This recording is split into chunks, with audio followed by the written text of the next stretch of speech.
সাবেক প্রধান বিচারপতি সৈয়দ মাহমুদ হোসেন, সাবেক প্রধান বিচারপতি হাসান ফয়েজ সিদ্দিকী এবং সাবেক প্রধান বিচারপতি ওবায়দুল হাসান সহ 7 জন বিচারপতির বিরুদ্ধে আদালত অবমাননার মামলা দায়ের করা হয়েছে।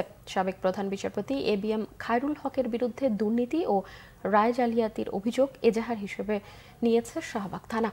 সুপ্রিম কোর্টের আইনজীবী ইউনুস আলী আকন্দের হাইকোর্টের সংশ্লিষ্ট শাখায় এই মামলা দায়ের করেন।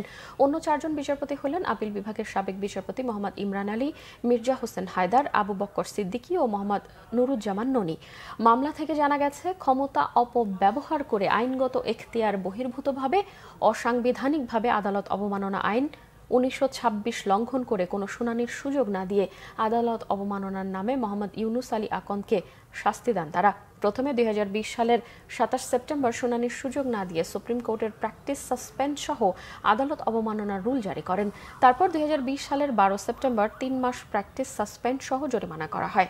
আইনজীবী বলেন, আদালত অবমাননা হলে আদালত অবমাননা আইন 1926-এর 7 ধারায় অভিযোগ প্রমাণিত হলে হাইকোর্ট শাস্তি দিতে পারে, কিন্তু আপিল দ্বারা নয়।